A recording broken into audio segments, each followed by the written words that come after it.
neurocirujano oncólogo del Jackson Memorial, a hacer una presentación sobre lo último. Y hay cosas muy novedosas, ¿no?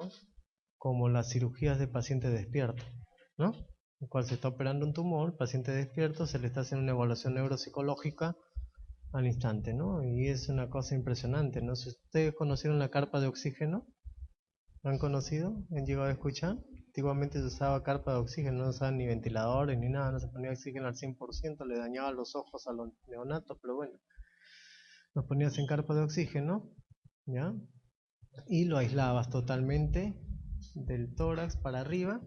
En este caso lo aíslas de la parte quirúrgica, le mantienes su cara, sus ojos despierto, conversando y hablando. Y en cuanto el neurólogo o el neuropsicólogo encuentra alguna alteración neuropsicológica, le pone unos test con pantallas, con numeritos, con diferentes formas, ¿no? De acuerdo al área que estás evaluando, ¿no?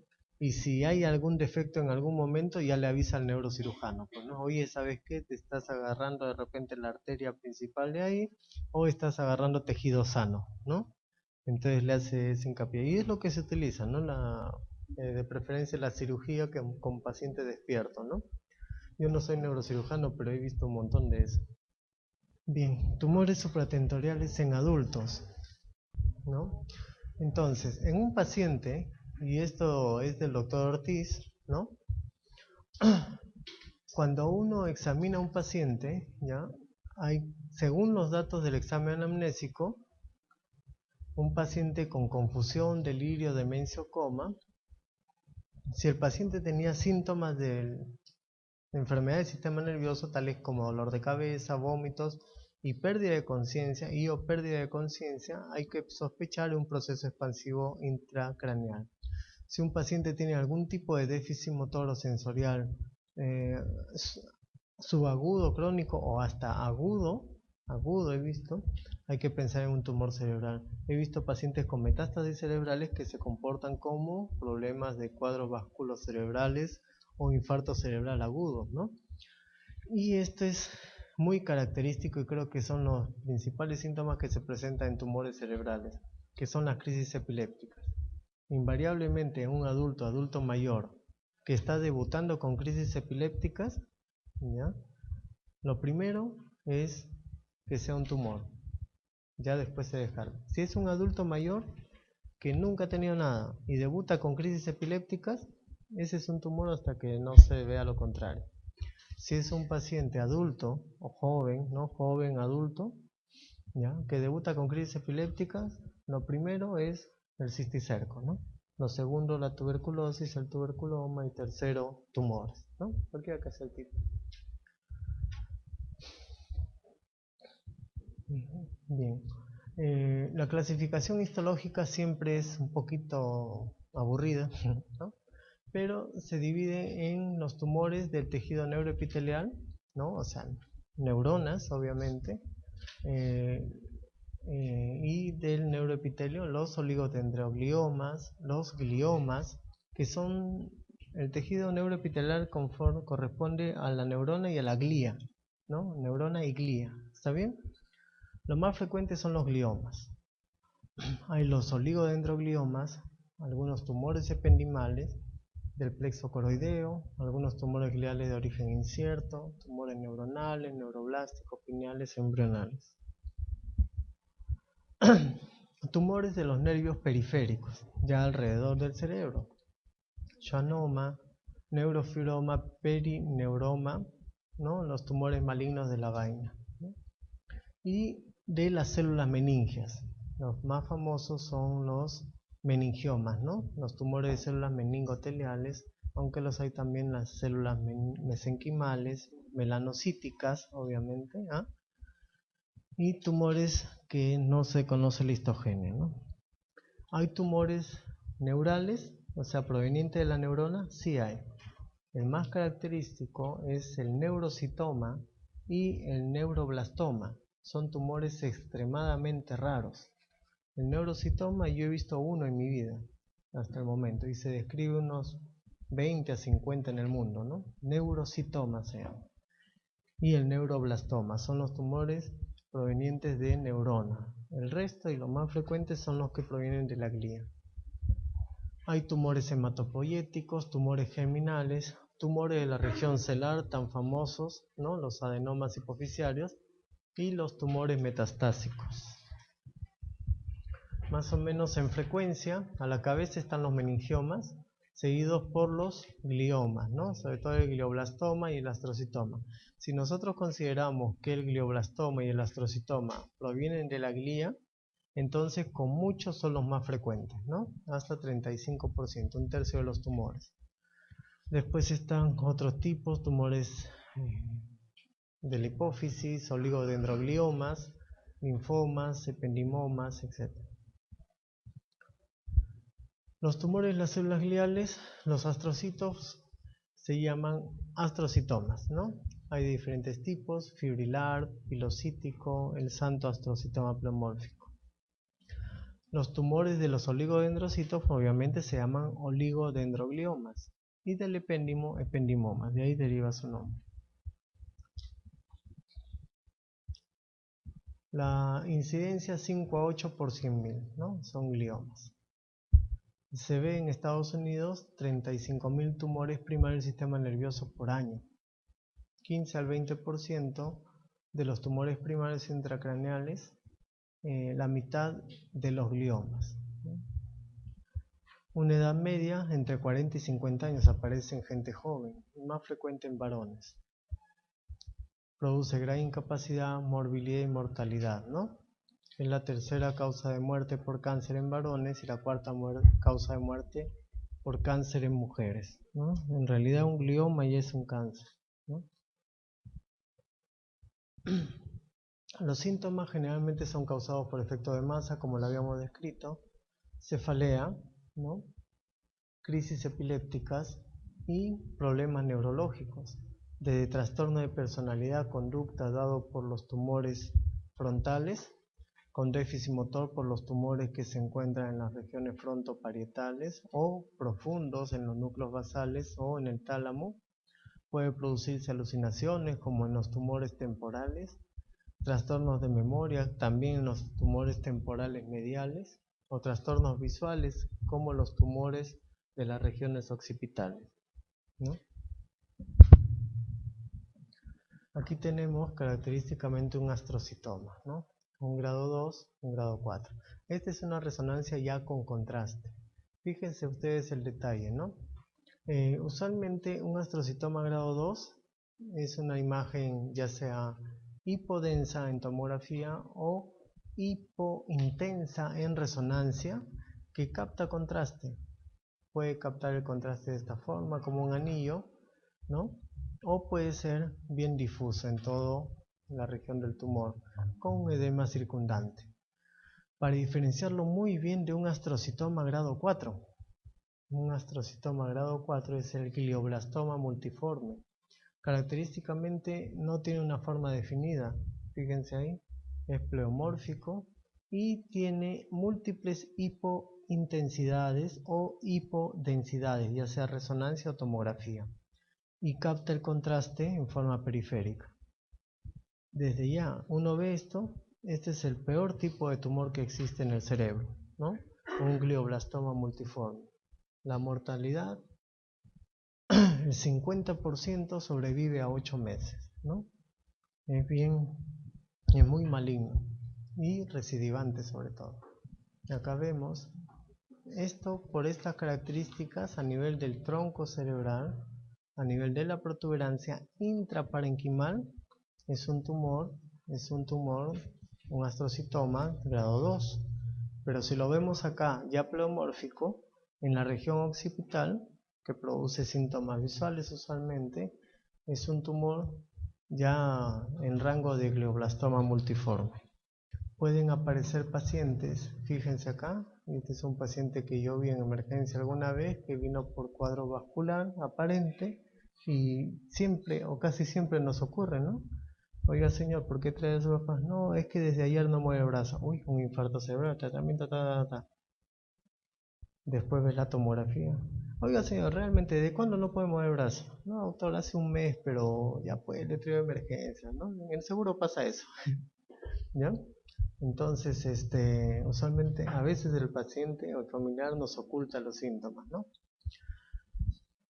Este fue uno de los casos en el cual, fíjense, ¿qué les parece ahí?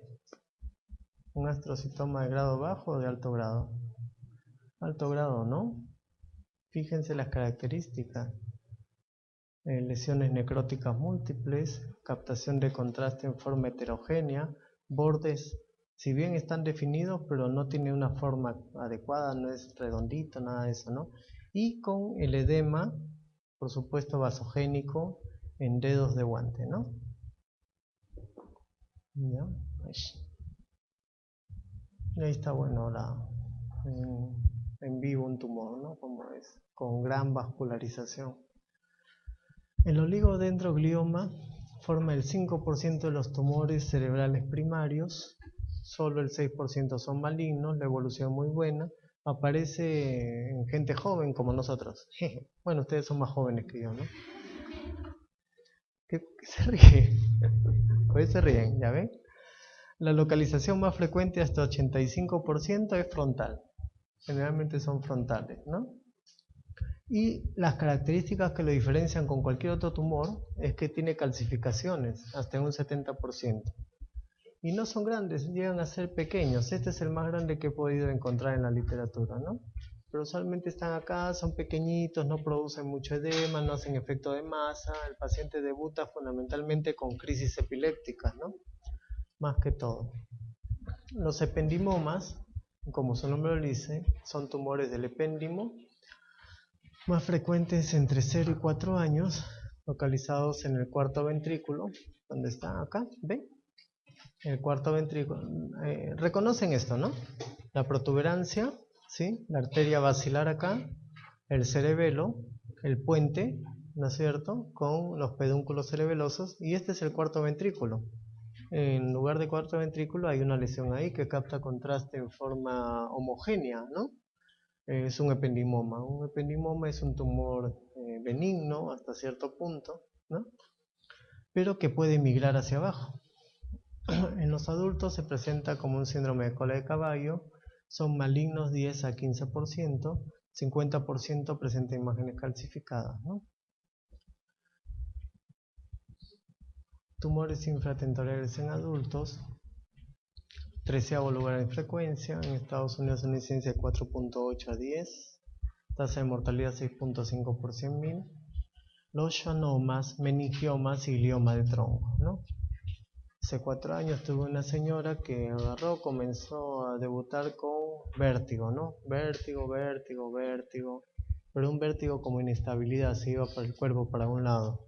Se va al cardiólogo, ya pues muy bien, hay que hacerle, tiene un par de arterias obstruidas, le hacemos su, ¿cómo se llama? Angioplastía, tanta cosa, revascularización y listo. La paciente seguía con vértigo, cada vez más atáxica, hipoestesia en la cara, ¿no? Se le hace una resonancia y se le encuentra un glioma de tronco, ¿no? Esa era la causa de todos los vértigos. ¿Qué trae acotación? En primer lugar, caracterizar el problema. El problema en sí es que un paciente desde el punto de vista semiológico debe ser bien orientado, ¿no? Si tiene vértigo, no dejarlo de lado, ¿no? Un vértigo semisistematizado, hay una lesión cerebral de por medio que hay que buscarla. Meningiomas y schwannomas. Bueno, vamos a ver. Factores de riesgo, como siempre, genéticos, ambientales, radiaciones, traumatismos, en algunos casos muy raros, hormonales, ¿no?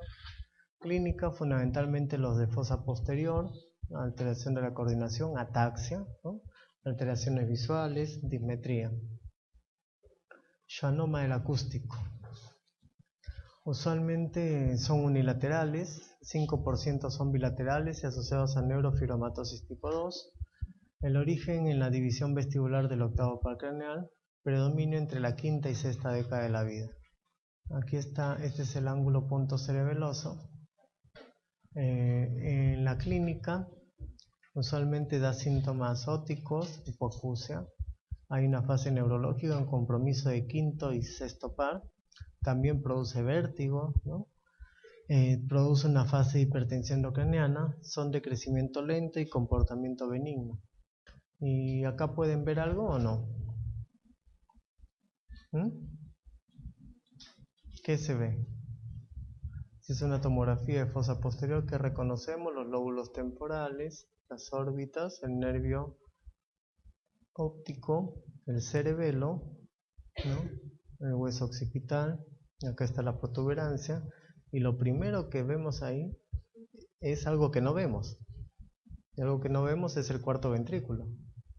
Normalmente entre la protuberancia y el cerebelo está el cuarto ventrículo acá. No se ve. Y se ve una imagen isodensa, ¿no? Con un poquito de edema. Ahí está la lesión. Y esto ya en resonancia, ¿no? Miren cómo desde la parte, digamos, del ángulo pontocerebeloso, la parte óptica, va creciendo. Primero afecta el octavo, tanto la porción acústica como vestibular, con hipoacusia, mareos, ¿no?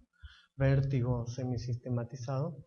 Y luego va comprimiendo aquí a la protuberancia y al cerebelo. Y miren cómo está el cuarto ventrículo. Le pones contraste y cómo capta contraste en forma homogénea, ¿no? Lo bueno es que son tumores accesibles y operables y hasta cierto punto benignos con una recidiva muy baja, ¿no? Se pueden malignizar, sí, hasta 5%, ¿no? Acá está otro, ¿ven? Acá no comprime tanto el tronco. En este caso son dos, uno a cada lado. Y aquí sí se habla de schwannoma. Y el schwannoma está relacionado con una enfermedad conocida por ustedes que se llama la neurofibromatosis. Los primeros síntomas es hipoacusia lenta, subaguda, aguda o subaguda crónica bilateral, ¿no? ¿Ven? Ahí está la lesión. O acá otro más grande y este ya tiene caracteres malignos, ¿no? ¿Por qué? Porque hay muchos centros necróticos. Y acá está, bueno, el lóbulo temporal, el cerebelo, el ventrículo lateral, el asta occipital. Ahí está la lesión. Meningiomas son los más frecuentes tumores primarios no gliales, 15 al 20% de los tumores primarios. El predominio es en la quinta y sexta década de la vida. Menos del 30% causan síntomas, usualmente son asintomáticos. ¿Y en quiénes los encontramos? En damas o varones, es predominantemente en damas, ¿no? En los cuales les duele la cabeza, ahí ya pues hazte una tomografía, ahí ya pues hazte una angioresonancia, el paciente se hace, ¿no? Y ahí está, hoy, y uno se asusta, ¿no? Pero si tienes un tumor, ahí ya tienes que operarte. Se opera el tumor y el dolor de cabeza desaparece. No, no desaparece, pues, ¿no? Simplemente es un hallazgo y se puede encontrar hasta en personas jóvenes, ¿no? Un tumor. La indicación es en qué momento se opera. Hay cirujanos aguerridos que los operan desde ya, pero hay otros que no, ¿no? Que esperan y lo controlan, ¿no? Si en un año ha crecido más del 25%, ese sí se opera. Pero si no ha crecido significativamente, ese no. Se lo deja ahí, de repente no crece más, pero siempre la tendencia va a ser a crecer, ¿no? Y se va controlando. La clínica depende de la localización, puede afectar el quinto, séptimo, octavo par, hay signos cerebelosos, piramidales, hay hipertensión endocraniana, puede afectar los pares craneales bajos, ¿no? Y aquí está, se parece al neurinoma, ¿no es cierto? La característica es que vamos a ver que depende mucho del peñasco, ¿no? Está más adosado al peñasco porque es donde hay meninges, ¿no? Es una lesión así grande, homogénea, que capta contraste también en forma homogénea y usualmente, a diferencia de los neurinomas, los neurofibromas o los schwannomas, en T1, en la tomografía se ven isodensos, ¿no? Isodensos, como hemos visto, ¿no? El tumor que no parecía, ¿no? Que no parecía, isodensos usualmente. En cambio, un meningioma no. Es diferente. Meningioma, desde una tomografía sin contraste ya se ve hiperdenso. Es bastante vascularizado, pues, ¿no? Y aquí está, ¿no? Esta es la lesión en una resonancia. Y cuando le ponemos contraste, el contraste lo agarra en forma homogénea. Produce poco edema, usualmente.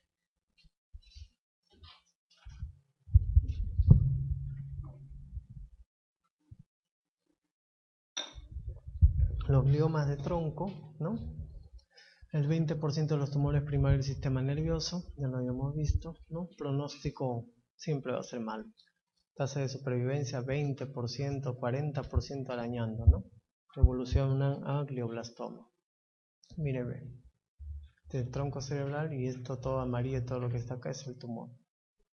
Fíjense, son intraparenquimales. Ahí está, ¿no? En pleno tronco. Ahí está.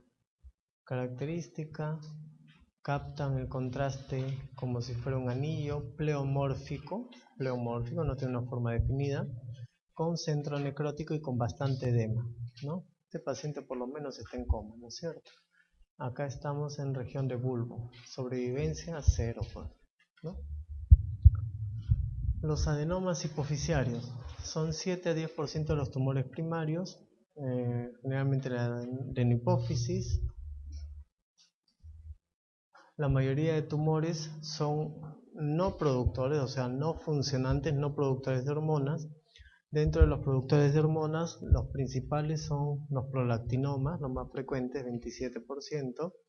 Los productores de hormonas de crecimiento, y hay varios ejemplos que hemos visto, ¿no? La de Margarito, cada vez que aparece un gigante en la televisión, ese tiene un tumor ahí metido, un adenoma hipoficiario, ¿no? Puede aparecer en cualquier época de la vida. Características de un adenoma hipoficiario de hormona de crecimiento, productor de hormona de crecimiento, ¿cuál es? Los dedos se le hacen más gruesos, le cambia la voz, ¿no? Los dedos de los pies también se ponen más gruesos, de las manos, ya no le entra el zapato, ¿no? Esa es característica. Paciente que tuve con un cuadro vascular cerebral agudo, oiga, y le digo, su voz no tenía disartria, tenía un tono de voz medio grueso, ¿no? Entonces, entonces yo le digo, y el prognatismo, ¿no? Le digo, ¿y desde cuándo? No, hace como un par de años ya me ha ido cambiando. ¿Así? Y a ver sus dedos gruesos, pues, ¿no? Una persona más bajita que yo, unos 65 dedos gruesos ahí, ¿no? Y en la tomografía sin contraste obviamente que no se ve. Yo le dije, bueno, voy a tomar resonancia, ¿sabes? Le hicimos una resonancia y ahí se vio el tumor, un adenoma, ¿no? Un adenoma hipoficiario que, bueno, no fue diagnosticado a tiempo y que se salía de un macroadenoma, se salía de la silla turca y se iba hacia la parte anterior y envolvía la carótida, ¿no? Imagínense, operarlo, mucho riesgo, ¿no? Y ahí está con su tratamiento, creo que le dan el osteótride, no sé. Productor de prolactina y hormona de crecimiento 8%, productor de corticotrofinas 8%, productor de tirotrofina 1%, y generalmente los más frecuentes son los no productores, ¿no? Bien, tenemos todo tipo de tumores acá, y bueno,